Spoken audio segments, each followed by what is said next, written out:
Hello friends, welcome back to pride trading academy. Friends, derivative మార్కెట్లో ఏదైనా most important concept ఉందంటే అది మనం అండర్లయింగ్ అసెట్ అని అయితే మనం చెప్పొచ్చు అనమాట. మీరు చార్ట్స్, స్ట్రాటజీస్ లేదా ప్రీమియమ్స్ అని అనలైజ్ చేసే ముందు ఈ యొక్క కోర్ ఐడియా అయినటువంటి అండర్లయింగ్ అసెట్ గురించి అయితే మీరు పూర్తిగా తెలుసుకోవాలి ఫ్రెండ్స్. ఈ వీడియోలో నేను మీకు అండర్లయింగ్ అసెట్ అంటే ఏంటి, అదేవిధంగా ఇది ఒక డెరివేటివ్ కాంట్రాక్ట్కి ఏ విధంగా వాల్యూని ఇస్తుంది, అండ్ నెక్స్ట్ దీన్ని మనం ఏ విధంగా ఐడెంటిఫై చేయొచ్చు అన్నది అయితే నేను మీకు ఈ యొక్క వీడియోలో ఫోకస్డ్గా ఎక్స్ప్లెయిన్ అయితే చేస్తానన్నమాట. ఇది మీ యొక్క డెరివేటివ్ ట్రేడింగ్ కెరీర్కి, అంటే మన యొక్క ఫ్యూచర్ అండ్ ఆప్షన్స్ ట్రేడింగ్ కెరీర్కి ఒక ఫౌండేషన్ లాంటి టాపిక్ అనమాట. సో ఫ్రెండ్స్, స్కిప్ చేయకుండా వీడియోని అయితే పూర్తిగా చూడండి. ఫ్రెండ్స్, ఈ యొక్క ట్రేడింగ్ ప్రపంచం అంతా కూడా ఒక కాంప్లెక్స్ టర్మ్స్ అయితే ఉంటాయన్నమాట. సో గ్రీక్స్ కానీ, వాల్టైలిటీ కానీ అది స్ప్రెడ్స్ కానీ, స్ట్రాటజీస్ అని, సో వీటన్నిటిని మనం వింటూ ఉన్నప్పుడు, సో వీటిని మనం అనలైజ్ చేస్తున్నప్పుడు చాలా కన్ఫ్యూజింగ్ అయితే అనిపిస్తుంది అనమాట. కానీ నేను మీకు చెప్పేది ఏంటంటే, ఇవన్నీ నేర్చుకునే దానికన్నా ముందు మెయిన్ కాన్సెప్ట్ అయినటువంటి, అది కూడా ఫస్ట్ కాన్సెప్ట్ అయినటువంటి ఈ యొక్క అండర్లయింగ్ అసెట్ అనేది చాలా ఇంపార్టెంట్ గైస్. ఈరోజు కేవలం మనం ఈ యొక్క అండర్లయింగ్ అసెట్ అంటే ఏంటనేది ఒక డెఫినేషన్ అయితే మనం నేర్చుకోవట్లేదు. ఈ యొక్క టోటల్ డెరివేటివ్ ట్రేడింగ్ అంటే మనకు future and options F&O trading career మొత్తానికి కూడా ఒక రకంగా ఫౌండేషన్ అయితే ఈ వీడియో ద్వారా స్టార్ట్ అవుతుంది అనమాట. ఈ వీడియోలో మొత్తం మనం మాట్లాడుకోబోయేది ఈ యొక్క main topic underlying asset. Friends, మొదటిగా మనకు ఈ యొక్క అండర్లయింగ్ అసెట్ అంటే ఏంటి నేను మీకు ఇప్పుడు క్లియర్గా అయితే ఎక్స్ప్లెయిన్ చేస్తాను అనమాట. ఒక అండర్లయింగ్ అసెట్ అనేది ఏ రియల్ ఫైనాన్షియల్ ఇన్స్ట్రుమెంట్ అనమాట. అంటే ఏంటంటే ఒక నిజమైన అసెట్, అది మాత్రమే మార్కెట్లో కనిపిస్తుంది. అంటే ఒక స్టాక్ కానీ, కమోడిటీ కానీ, కరెన్సీ కానీ, ఇండెక్స్ కానీ, సో ఇవి ఈ యొక్క 4 టైప్స్ ఆఫ్లో ఏదైనా కానీ అండర్లయింగ్ అసెట్లో రియల్ అంటే అది మాత్రమే మనకి ఉనికిలో ఉంటుంది. సో ఈ యొక్క అండర్లయింగ్ అసెట్ ఏదైనా స్టాక్ కానీ, కమోడిటీ కానీ, కరెన్సీ కానీ లేదా ఇండెక్స్ మీద ఒక డెరివేటివ్ కాంట్రాక్ట్ అయితే బేస్ అయి ఉంటుంది అనమాట. సో మెయిన్ ఈ యొక్క ట్రూ వాల్యూ, ఓకే, ఒక నిజమైన అసెట్ ఏదైతే ఉందో దీని నుంచే ఈ యొక్క డెరివేటివ్కి వాల్యూ అనేది క్రియేట్ అవుతుంది గైస్. సో ఇది మాత్రమే డెరివేటివ్కి ఒక పర్పస్ కానీ లేదంటే ప్రైజ్ని ఇచ్చే ఒక యాక్చువల్ సెక్యూరిటీ అనమాట. ఈ యొక్క రియల్ ఫైనాన్షియల్ ఇన్స్ట్రుమెంట్కి అదేవిధంగా ఈ యొక్క డెరివేటివ్ కాంట్రాక్ట్కి మధ్య ఉన్నటువంటి ఈ యొక్క డిఫరెన్స్ అనేది ఒక చిన్న విషయం అయితే కాదు గైస్. ఇది టోటల్ కాన్సెప్ట్ అంతటి కూడా ఒక మెయిన్ పిల్లర్లో అయితే ఉంటుంది అనమాట. ఒక ఎగ్జాంపుల్ ద్వారా ఈ యొక్క అండర్లయింగ్ అసెట్ గురించి నేను మీకు క్లియర్గా ఎక్స్ప్లెయిన్ చేస్తాను. సో ఒకసారి మీరు ఇలా థింక్ చేయండి. ఓకే, మనకు ఒక బ్యూటిఫుల్ హౌస్ ఉందా అనుకుందాం. సో ఆ హౌస్ అనేది రియల్ కదా, మనకు రియల్ లైఫ్లో హౌస్ అనేది మనకు రియల్గా కనిపిస్తుంది. సో దానికి ఒక వాల్యూ ఉంటుంది రియల్ లైఫ్లో. సో ఈ house has a value, right? ఈ హౌస్ అనేది ఎగ్జిస్ట్ అయ్యి ఉంది, ఓకే, మనకు కళ్ళకి కనిపిస్తుంది. సో దాన్ని ఎవరికైనా అమ్మాలనుకోవడం మనం దాన్ని అమ్ముతాం అనమాట. ఓకే, మనం ఈ యొక్క ఇంటిని చూడగలుగుతాం, అదేవిధంగా దాన్ని టచ్ చేయగలుగుతాం. సో ఇక్కడ ఈ యొక్క హౌస్ అనేది ఒక రియల్ వాల్యూ అనమాట. సో ఇప్పుడు మీరు ఈ యొక్క ఇంటిని కాపాడడానికి, అంటే మీ యొక్క ఇంటిని, హౌస్ని కాపాడడానికి ఒక ఇన్సూరెన్స్ పాలసీ తీసుకున్నారనుకుందాం ఎగ్జాంపుల్కి. సో ఈ పాలసీ అనేది జస్ట్ ఏ పేపర్. ఇది మీకు అనగా మీ యొక్క ఇంటికి ఒక ఇన్సూరెన్స్ కంపెనీకి ఒక మధ్య జరిగేటువంటి ఒక కాంట్రాక్ట్, ఒక అగ్రిమెంట్ అనమాట. సో ఎప్పుడైనా ఇన్ ఫ్యూచర్ ఈ యొక్క హౌస్కి ఏదైనా జరిగిందనుకోండి, సో అప్పుడు ఎలా పేమెంట్ చేయాలనేది అయితే ఈ యొక్క టర్మ్స్ అండ్ కండిషన్స్ అనేది ఇక ఇన్సూరెన్స్ పాలసీలు అయితే ఉంటాయన్నమాట. ఇక్కడ మెయిన్ క్వశ్చన్ ఏంటంటే, అసలు ఈ యొక్క ఇన్సూరెన్స్ పాలసీకి వాల్యూ అనేది ఎక్కడి నుంచి వస్తుంది, ఈ యొక్క ఇన్సూరెన్స్ పాలసీకి వాల్యూ అనేది ఎక్కడి నుంచి క్రియేట్ అవుతుంది గైస్. సో అది ఖచ్చితంగా ఈ యొక్క ఇన్సూరెన్స్ పాలసీ యొక్క పేపర్ వల్ల అయితే దానికి వాల్యూ రాదు. ఈ యొక్క పాలసీ లేదా ఈ యొక్క అగ్రిమెంట్ లేదా ఈ యొక్క పేపర్కి వాల్యూ అనేది ఈ యొక్క ఇంటి నుంచి, హౌస్ వల్ల దీనికి ఒక వాల్యూ అయితే వస్తుంది అనమాట. ఒకవేళ ఈ హౌసే లేదనుకోండి, ఈ యొక్క ఇన్సూరెన్స్ పాలసీ అనేది ఇక వేస్ట్. ఓకే, అది దేనికి పనిచేయాలంటే ఒక చిత్తి కాగితంతో సమానం అనమాట. ట్రేడింగ్లో కూడా ఇదే సేమ్ ఎగ్జాక్ట్ ప్రిన్సిపల్ అనేది వర్క్ అవుద్ది అనమాట. సో ఇక్కడ మనకు హౌస్ అనేది ఒక అండర్లయింగ్ అసెట్. అంటే ఏంటంటే ఒక రిలయన్స్ షేర్ కానీ, క్రూడ్ ఆయిల్ కానీ ఎగ్జాంపుల్కి, అది నిజమైనటువంటి ఒక వాస్తవం, లైక్ మనకి ఫిజికల్గా కనిపించే ఒక మెటీరియల్ లేదా ఒక అసెట్. అది మనకు రిలయన్స్ ఇండస్ట్రీస్ షేర్ లాగా కానీ అది నిజమైన కంపెనీ అనేది అక్కడ ఆల్రెడీ మనకు ఉంది. లేదంటే ఒక క్రూడ్ ఆయిల్లో చూసుకుంటే మనకు ఒక బ్యారెల్ క్రూడ్ ఆయిల్ అనేది మనకి ఇస్తారు కాబట్టి అది ఫిజికల్గా అక్కడ ఉంది. అర్థమవుతుందా? ఫిజికల్గా ఉన్నది కాబట్టి మనకి దీని నుంచి డెరివేటివ్ అనేది వస్తుంది. ఇప్పుడు మనం ఇంతకుముందు చెప్పుకున్న ఎగ్జాంపుల్లో ఈ ఇన్సూరెన్స్ పాలసీ అనేది ఒక డెరివేటివ్ కాంట్రాక్ట్. ఓకే, ఇది ఒక ఆప్షన్ అయి ఉండొచ్చు లేదా ఫ్యూచర్ అయి ఉండొచ్చు. సో డెరివేటివ్కి సొంతంగా ఎటువంటి వాల్యూ అనేది ఉండదన్నమాట. సో ఈ యొక్క డెరివేటివ్కి ఏదైతే వాల్యూ ఉంటుందో, అంటే ఏదైతే ప్రైస్ ఉన్నా కానీ, సో పర్టికులర్ డెరివేటివ్ కాంట్రాక్ట్ ఇంత వాల్యూ చేస్తుంది అనే వాల్యూ అనేది ఈ యొక్క అండర్లయింగ్ అసెట్ నుంచి అయితే డెరైవ్ అవుతుంది. సో అందుకనే దీనికి derived contracts. So derivative derivatives అనేది దానికి వచ్చిందన్నమాట. ఓకే. సో ఈ యొక్క అండర్లయింగ్ అసెట్ నుంచి ఆ ప్రైస్ అనేది డెరైవ్ అవుతుంది అనమాట.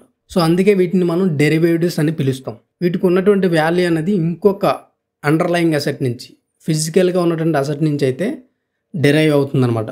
సో ఇక్కడ అసెట్ అనేది ప్రైమరీగా ఉంటుంది, డెరివేటివ్ అనేది మనకు సెకండరీగా వస్తుంది అనమాట. ఇది మీరైతే గుర్తుపెట్టుకోండి గైస్. ఇప్పుడు మనం డెరివేటివ్కి వాల్యూ అనేది ఒక అండర్లయింగ్ అసెట్ నుంచి వస్తుందని మనం తెలుసుకున్నాం కదా. ఈ యొక్క కనెక్షన్ అనేది ఏ విధంగా వర్క్ అవుతుంది అనేది అయితే నేను మీకు ఇప్పుడు ఒక ఎగ్జాంపుల్ ద్వారా ఎక్స్ప్లెయిన్ చేస్తాను అనమాట. సో ఈ యొక్క అండర్లయింగ్ అసెట్ అనేది మనం పపెట్ షోలో ఆ యొక్క పపెట్ని లేదంటే ఆ యొక్క బొమ్మని ఏదైతే ఉంటుందో దాన్ని ఆడిస్తారు కదా ఒక పర్సన్. సో ఈ యొక్క అండర్లయింగ్ అసెట్ అనేది ఆడించే పర్సన్ లాంటిది అనమాట. అండ్ డెరివేటివ్ అనేది ఒక బొమ్మ లేదా ఒక పపెట్కి అయితే మనం చెప్పొచ్చు. సో ఈ ఆడించే పర్సన్ ఎవరైతే ఉంటారో ఆ యొక్క తాడులతో లేదా దారాలతో కట్టి ఆ బొమ్మను ఆడిస్తూ ఉంటాడు కదా. ఎప్పుడైతే ఆ పర్సన్ ఆ విధంగా చేస్తాడో ఆ బొమ్మ అనేది కదులుతూ ఉంటుంది. సో అదేవిధంగా డెరివేటివ్ ప్రైస్ కూడా సొంతంగా కదలదు. అంటే ఏదైనా ఒక ఫ్యూచర్ కాంట్రాక్ట్ కానీ ఆప్షన్ ప్రైస్ కానీ దాని అంతటా మూవ్ అవ్వనమాట. ఇక్కడ మనకు అసెట్ అండర్లయింగ్ అసెట్ అనేది ఇది మూవ్ అవుతేనే, అండర్లయింగ్ అనేది మూవ్ అవుతేనే డెరివేటివ్ కూడా మూవ్ అవుతుంది. ఓకే. అంటే ఇక్కడ డెరివేటివ్స్ని మూవ్ చేసేది ఎవరు? ఆడించేటువంటి అండర్లయింగ్ అసెట్. ఇక్కడ ఈ యొక్క పపెట్ షోలో ఏదైతే పర్సన్ ఆ బొమ్మను ఆడిస్తున్నాడో పపెట్ని, సో అదేవిధంగా ఈ యొక్క డెరివేటివ్ కాంట్రాక్ట్ని మూవ్ చేసేది పైకి కానీ కిందకి కానీ మూవ్ చేసేది ఈ యొక్క అండర్లయింగ్ అసెట్ అయితే అవుతుంది అనమాట. సో డెరివేటివ్ కాంట్రాక్ట్కి సొంతంగా ప్రైస్ అనేది ఉండదు గైస్. ఏదైతే అండర్లయింగ్ అసెట్ వాల్యూ ఉంటుందో ఆ యొక్క వాల్యూ యొక్క రిఫ్లెక్షన్నే మనం ఈ యొక్క డెరివేటివ్ యొక్క ప్రైస్ కింద అయితే మనం చెప్పొచ్చు అనమాట. ఇక్కడ మనం ఒక సింపుల్ సినారియో చూద్దాం గైస్. ఇక్కడ మనకు కాల్ ఆప్షన్ అంటే ఏంటి? సింపుల్గా ఒక అండర్లయింగ్ అసెట్ ప్రైస్ అనేది పైకి వెళ్తుందని ఒక రకమైన బెట్ వేయడం, ఒక రకంగా బెట్ అనేది వేయడం అనమాట. సో ఇక్కడ మనకు అండర్లయింగ్ ప్రైస్ అనేది నిజంగానే ఒక 100 నుంచి ఒక 105 రూపాయలకి మార్కెట్ అనేది పెరిగింది అనుకుందాం. సో ఇప్పుడు మనం వేసినటువంటి యొక్క బెట్ వాల్యూ ఏమవుద్ది? అది న్యాచురల్గా పెరుగుతుంది. సో మనం వేసినటువంటి బెట్ ఏదైతే కాల్ ఆప్షన్ మనం కొన్నామో సో అది పెరగడానికి అయితే అవకాశం ఉంటుంది. సో ఇక్కడ మన యొక్క కాంట్రాక్ట్ వాల్యూ కూడా పెరుగుతుంది అనమాట. ఇప్పుడు దీనికి రివర్స్లో ఏంటంటే ఒక పుట్ ఆప్షన్ మనకి కింద పడుతుందని ఇది ఒక రకమైన బెట్. సో ఇప్పుడు మనకు అండర్లయింగ్ అసెట్ పైకి వెళ్ళింది కాబట్టి ఇక్కడ మనకు పుట్ ఆప్షన్ అనేది డౌన్ఫాల్ అయితే అవుతుందన్నమాట, కిందకైతే పడుతుంది. సో ఈ కేసులో మనకి ఈ యొక్క అండర్లయింగ్ అసెట్ ఏదైతే ఉందో సో అది పెరిగింది కాబట్టి ఇక్కడ మనం పుట్ ఆప్షన్ మీద వేసే బెట్ అనేది రాంగ్ అవుతుంది. అంటే మనం పుట్ ఆప్షన్ ద్వారా లాస్ అవుతాం, బట్ కాల్ ఆప్షన్ ద్వారా విన్ అవుతాం అనమాట.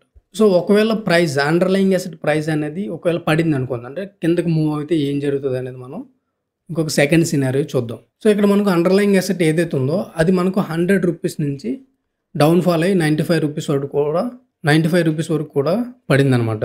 సో ఇది పైకి వెళ్తుందని ఏదైతే బెట్ ఉందో అంటే కాల్ ఆప్షన్ వాల్యూ ఏదైతే ఉందో అదైతే డౌన్కి పడుతుంది, కిందకైతే పడిపోద్ది, దాని వాల్యూ కూడా తగ్గుతుంది.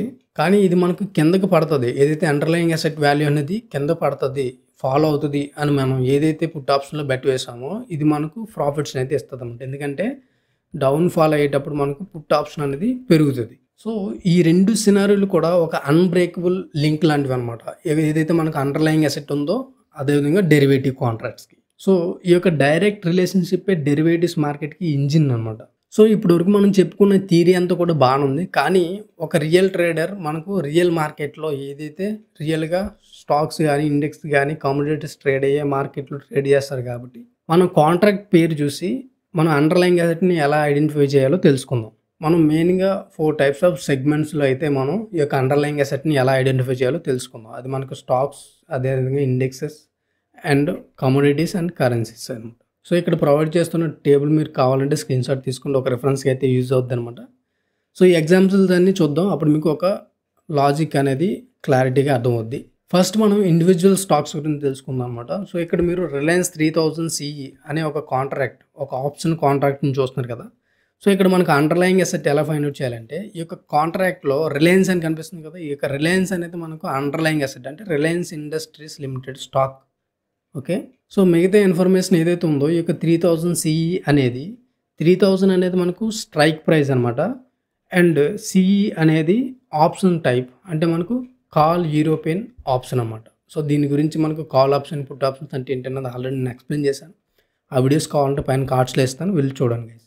అండ్ నెక్స్ట్ మనం ఇండెక్సెస్ గురించి తెలుసుకున్నట్లయితే ఇక్కడ మనకు ఇండెక్స్ బ్యాంక్ నిఫ్టీ 48,000 PE అనే ఈ యొక్క కాంట్రాక్ట్ చూస్తే ఇక్కడ మనం ఫస్ట్ ఇక్కడ కనిపిస్తున్నటువంటి ఈ యొక్క బ్యాంక్ నిఫ్టీ అనేది మనకు ఒక అండర్లయింగ్ అసెట్ అనమాట. సో ఇదే ప్లేస్లో మనకు నిఫ్టీ ఉండొచ్చు, okay, Nifty fin service, any index ఏదైనా ఉండొచ్చు. ఓకే, మొదటిది మనకు అండర్లయింగ్ అసెట్. ఈ యొక్క 48,000 అనేది స్ట్రైక్ ప్రైస్, PE అనేది పుట్ ఆప్షన్ని, పుట్ యూరోపియన్ ఆప్షన్ అయితే మనకు రిప్రజెంట్ చేస్తుంది అనమాట. సో ఈ విధంగా మనం అండర్లయింగ్ అసెట్ని, అదేవిధంగా ఒక డెరివేటివ్ యొక్క ఆప్షన్ కాంట్రాక్ట్ని మనం ఐడెంటిఫై చేయాలి. ఇప్పుడు కమోడిటీస్ చూస్తే మనకు గోల్డ్ పెటల్ ఫ్యూచర్ అని ఉంది కదా, ఇక్కడ మనకు ఈ యొక్క గోల్డ్ అనేది మనకి ఇక్కడ ఫిజికల్ కమోడిటీ అంటే మనకు రియల్ మార్కెట్లో ఉంది. సో అందుకనే మనం దీన్ని అండర్లయింగ్ అసెట్ అంటాం. రియల్గా మనకున్న అసెట్నే మనం అండర్లయింగ్ అసెట్ అని పిలుస్తాం. బట్ డెరివేటివ్స్ అనేది మనకు రియల్గా ఉండదు, అదొక అగ్రిమెంట్, అదొక కాంట్రాక్ట్ అనమాట. సో ఇక్కడ FUT అంటే ఏంటంటే ఒక ఫ్యూచర్ కాంట్రాక్ట్. సో ఈ విధంగా మనం కమోడిటీస్లో ఏదైతే అండర్లయింగ్ అసెట్ని, అదేవిధంగా యొక్క డెరివేటివ్ కాంట్రాక్ట్ని ఈ విధంగా ఐడెంటిఫై చేయాలి. అండ్ నెక్స్ట్ కరెన్సీస్కి వస్తే USD INR ఫ్యూచర్. సో ఇక్కడ అండర్లయింగ్ అసెట్ ఏమవుద్ది, కరెన్సీ ఎక్స్చేంజ్ రేట్ ఏదైతే ఉందో అది మనకు అండర్లయింగ్ అసెట్. ఏముందో మనకి ఇక్కడ USD INR. So USD INR అనేది మనకు అండర్లయింగ్ అసెట్. ఇక్కడ మనకి ఇది FUT అనేది ఫ్యూచర్ కాంట్రాక్ట్ని, ఆ యొక్క డెరివేటివ్ యొక్క కాంట్రాక్ట్ స్పెసిఫికేషన్ మనకి ఇక్కడ మెన్షన్ చేస్తుంది అన్నమాట. సో ఈ విధంగా మనం ఈ యొక్క డెరివేటివ్స్ కాంట్రాక్ట్స్ నుంచి అండర్లయింగ్ అసెట్ని కానీ లేదా ఆ యొక్క కాంట్రాక్ట్ స్పెసిఫికేషన్స్ అయితే మనం ఈ విధంగా తెలుసుకోవచ్చు అనమాట. ఫ్రెండ్స్, ఈ సెషన్ అయితే నేను మీకు ఒక వార్నింగ్ అయితే ముగిస్తానమాట. ఇది ఒక న్యూ ట్రేడర్ చేసే most dangerous and most costly, అదేవిధంగా మోస్ట్ కామన్ మిస్టేక్ గురించి అయితే. సో ఆ మిస్టేక్ ఏంటంటే ఒక డెరివేటివ్ కాంట్రాక్ట్ని ఒక సెపరేట్ ఎంటిటీ లాగా, అంటే అది ఒక సెపరేట్ ఒక అసెట్, అది ఒక సెపరేట్ స్టాక్ లాగా చూడడం అనేది అది మెయిన్ మిస్టేక్ అనమాట. సో ఇది ఎప్పుడు జరుగుతుందంటే ఏదైతే ట్రేడర్ ఉంటారో ఆ ట్రేడర్ అనేది వాళ్ళు కేవలం ఒక ఆప్షన్ ప్రీమియమో లేదంటే ఫ్యూచర్నో దాన్ని మాత్రమే చూస్తూ దాన్ని మాత్రమే అనాలిసిస్ చేసి ట్రేడింగ్ అయితే చేస్తూ ఉంటాడు అన్నమాట. అయితే ఇక్కడ రియల్గా ఆ యొక్క డెరివేటివ్ కాంట్రాక్ట్ ఏదైతే ఆప్షన్ కానీ ఫ్యూచర్ కానీ ఉందో అది ఒక షాడో అని అయితే మర్చిపోతాడు. ఎందుకంటే రియల్గా అది వేరే అసెట్ నుంచి రిఫ్లెక్ట్ అయ్యి వస్తుంది కదా. ఓకే, ఇక్కడ మనకు అండర్లయింగ్ అసెట్ అనేది ఒక రియల్ ఆబ్జెక్ట్, డెరివేటివ్ ప్రీమియం అనేది ఒక షాడో, అంటే ఒక రియల్ పర్సన్ నుంచి రిఫ్లెక్ట్ అవుతుంది షాడో. మన నీడ ఐడియా ఉంది కదా, ఆ విధంగా అనమాట. సో మన షాడో అనేది దాని అంతటా అది కదలలేదు కదా. సో మనం ఎప్పుడైతే మనం మూవ్ అవుతామో మన షాడో కూడా కదులుతుంది అనమాట. సో అదేవిధంగా అండర్లయింగ్ అసెట్ ద్వారానే మనకు ఈ యొక్క డెరివేటివ్ ప్రీమియమ్స్ కానీ డెరివేటివ్ కాంట్రాక్ట్స్ కానీ సో ఇవన్నీ ఫ్యూచర్స్ కానీ మూవ్ అవుతున్నాయని మనం ఐడెంటిఫై చేయడం వల్ల ఏమవుతుందంటే ఒక అండర్లయింగ్ అసెట్లో మనం అనాలిసిస్ చేయాలి. సో దాని ద్వారా మనం డెరివేటివ్స్లో డిసిషన్ తీసుకోవాలి. మీ యొక్క ఎంటైర్ ట్రేడింగ్ ప్లాన్ అంతా కూడా ఎప్పుడు అండర్లయింగ్ అసెట్తోనే స్టార్ట్ అవ్వాలన్నమాట. ఇక్కడ మెయిన్ రూల్ ఏంటంటే ఎప్పుడు కూడా మనం అండర్లయింగ్ అసెట్ అంటే రిలయన్స్ అనే కంపెనీ ఉంటే ఈ యొక్క రిలయన్స్ స్టాక్లో మనం అనాలిసిస్ చేయాలి. దీని యొక్క ఫ్యూచర్ కానీ లేదా ఆప్షన్స్లో కానీ ట్రేడింగ్ చేయాలన్నమాట. అంటే మనకి ఇవి డెరివేటివ్స్. ఓకే, సో అంతేగాని మనం ఫ్యూచర్స్ కాంట్రాక్ట్లో మనం అనాలిసిస్ చేయకూడదు, అదేవిధంగా ఆప్షన్స్ చార్ట్లో మనం అనాలిసిస్ అనేది చేయకూడదు. సో ఎప్పుడు మనం అండర్లయింగ్ అసెట్ని మనం రిఫరెన్స్గా తీసుకోవాలి. సో ఈ యొక్క అండర్లయింగ్ అసెట్ని మూవ్ చేస్తేనే మనకు ఈ యొక్క ఫ్యూచర్ కానీ ఆప్షన్స్ కానీ మూవ్ అవుతాయి అనమాట. అంతేగాని ఈ యొక్క అండర్లయింగ్ అసెట్ మూవ్ అవ్వకుండా ఈ యొక్క డెరివేటివ్స్ అనేది మూవ్ అవ్వలేవు. వాటిలోకి ఎంత సప్లై అండ్ డిమాండ్ వచ్చినా కానీ దాని వాల్యూ అనేది అంతే ఉంటుంది అనమాట. సో ఫ్రెండ్స్, ఇప్పటివరకు మనం నేర్చుకున్నటువంటి మెయిన్ 3 పాయింట్స్ గురించి అయితే ఒకసారి మనం రివైజ్ అయితే చేద్దాం అనమాట. సో అందులో మొదటిది ఏంటంటే every derivative is tied to an underlying asset అనమాట. అంటే ప్రతి డెరివేటివ్ కూడా ఒక అండర్లయింగ్ అసెట్తో లింక్ అయి ఉంటుంది అనేది అయితే మనం తెలుసుకున్నాం. అండ్ నెక్స్ట్ రెండవది ఏంటంటే ఆ అసెట్టే డెరివేటివ్కి వాల్యూ ఇచ్చే one and only source. So ఏదైతే ఆ అసెట్ ఉందో అది మాత్రమే ఈ యొక్క డెరివేటివ్ కాంట్రాక్ట్కి వాల్యూని ఇచ్చేటటువంటి వన్ అండ్ ఓన్లీ సోర్స్ అనమాట. అండ్ మూడోదిగా ఒక ట్రేడర్గా మీ యొక్క పని ఏంటంటే అసెట్ని అనలైజ్ చేయాలి ఫస్ట్. ఓకే, దాని యొక్క షాడోని కాదనమాట. సో ఫ్రెండ్స్, ఈ యొక్క వీడియోలో మనం ఇప్పటివరకు డిస్కస్ చేసుకున్నటువంటి ఈ యొక్క అండర్లయింగ్ అసెట్ గురించి కనుక మీరు క్లారిటీగా అర్థం చేసుకున్నట్లయితే ఇది మీకు మీ యొక్క ట్రేడింగ్ కెరీర్కి ఒక స్ట్రాంగెస్ట్ ఫౌండేషన్గా అయితే మీకు ఉంటుంది అనమాట.